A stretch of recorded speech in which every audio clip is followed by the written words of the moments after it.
Hi, welcome to T-Minus Retirement, the podcast where we launch your retirement into orbit. I'm Jay Cole. And I'm Dustin Watts.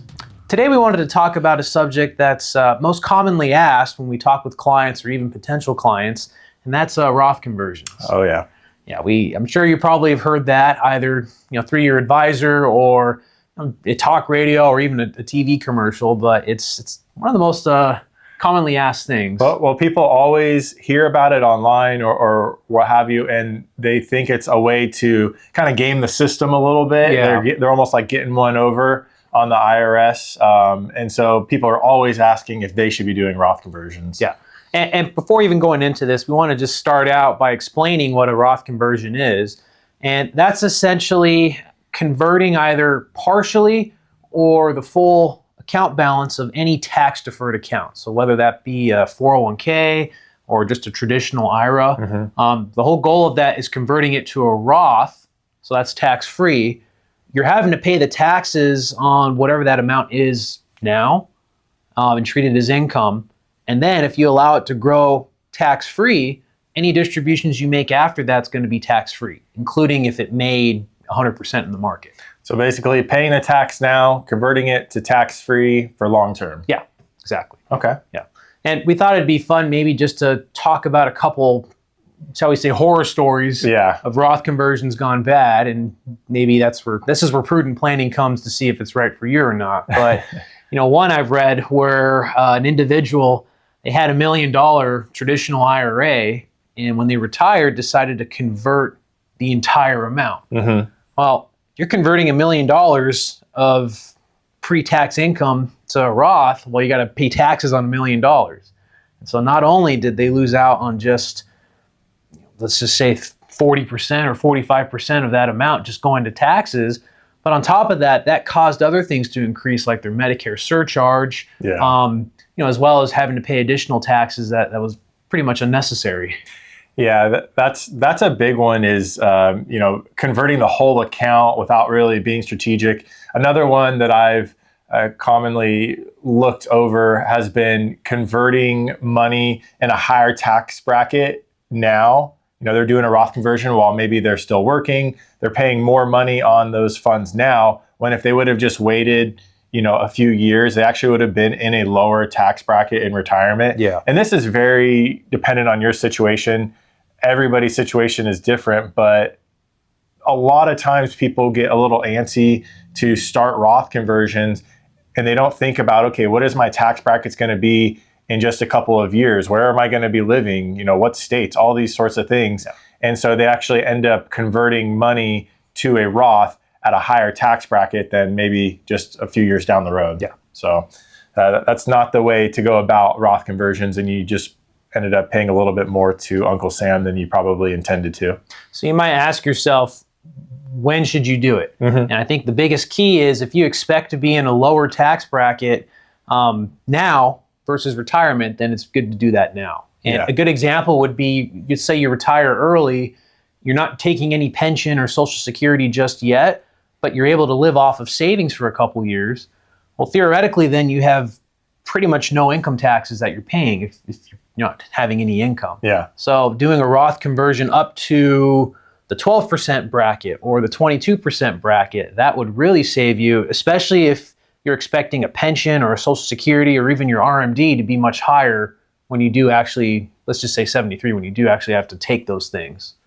No, that makes the most sense is when you have a chunk of time, you're going to maybe retire at maybe a little early or something. You have a chunk of time to be in a lower tax bracket, to take those tax deferred dollars, convert them to Roth, and do it systematically. I think is probably another component to that is you don't just do it all at once, but you be strategic, you fill up those certain tax brackets, you do that over a number of years. That way you're really starting to build up a nice Roth account that can grow tax-free. You're not throwing things out of whack. And then kind of thinking down long term, you're reducing your IRA and you're going to put yourself in a more favorable tax situation, when you get to that RMD age, that would be like the ideal way to do a Roth conversion, is to really plan it out over a number of years to kind of ease into that.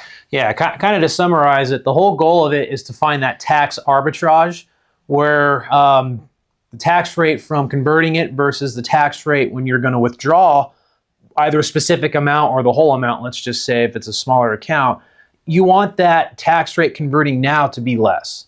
So even if it's converting it at the 22% bracket and you expect to be at the 24%, that's still a savings right there. Yeah. So you might ask yourself, before I do this, what are some things that I should be thinking about? There's a couple, nuances with doing Roth conversions. There's a Roth 5-year rule where you have to have the account open for 5 years, the Roth account open for 5 years before you start taking earnings out. So that's something to kind of keep in the back of your head. It might not make sense if you plan on taking the Roth money very quickly. Ultimately a Roth conversion works really well if you can convert some pre-tax dollars or tax deferred dollars into Roth and then kind of let that marinate a little bit and then grow. One thing, we didn't mention earlier, but in my experience, I've seen it works really well if you can do a Roth conversion and actually pay the tax out of outside money instead of withholding the tax on that conversion. It eliminates a couple issues you could have depending on your age, but that allows you to have more money in the Roth, more money growing. I think that's a really good thing to think about before you kind of start this. Obviously, too, you really want to plan it out and you want to think about, okay, am I going to be affecting, what age am I? Am I going to be affecting Medicare? Things like that. Those are big surprises that people get into if they do a Roth conversion and don't think about all of the nuances, because they can kind of find themselves with a few unintended consequences if they do it, just willy-nilly. Yeah. I think you'd mentioned that Medicare, that surcharge is based off of your income 2 years ago. So if you did a high Roth conversion 2 years ago, and then you get your renewal statement with Social Security and Medicare, you're going to see that your Part B premiums are going up quite a bit, and that's locked in for a year. One thing I've noticed is people really don't like to pay more on Medicare. That's seems to be a pain point. Another thing to think about is, how does your retirement look? Where are you going to be living? Very important.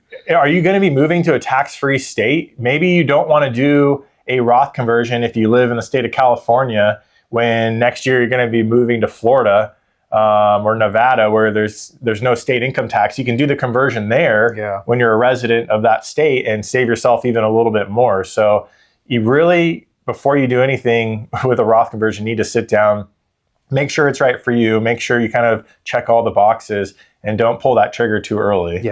And two, you might have touched on this a little bit earlier, but the goal of the Roth account is to grow tax-free. So converting it and then leaving it just in, let's just say, cash, there's no point to doing that. No, it needs to be invested. It needs to be invested. It needs to have some type of growth potential where if you doubled your money, well, then that's all tax-free. Well, yeah, but really, and there's a calculation that you can do. Obviously, you're paying tax on it now. You need that money to be growing to make up what you paid in taxes and all the rest. So you want to think that through, and make sure that you're executing on all the steps all the way through, and executing those steps each year if you're going to do multiple years of a Roth conversion. And one more thing too, I kind of get this question every now and then with clients, but they ask if they inherited an IRA, can they convert that to a Roth? Well, yes and no. Yes would be only the spouse can do that, because if she inherits her spouse's IRA, or his spouse's IRA for that matter, they can treat that as their own. And if they do that, then they can convert it to a Roth IRA. If, like myself, if I inherit one of my parents' accounts, that's an IRA or 401k, well, I'm stuck with, essentially right now, I'm stuck with the 10-year rule and taking RMDs off that. But I can't convert, unless I'm a spouse, I can't convert it to a Roth inherited IRA. Oh, that's a good point. But there's a lot that goes into Roth conversions. We just, kind of went over the surface level, but we hope you find this information valuable to you. If you do, please like and subscribe. If you have any questions, feel free to reach out to us, but we look forward to seeing you in the next video. Take care.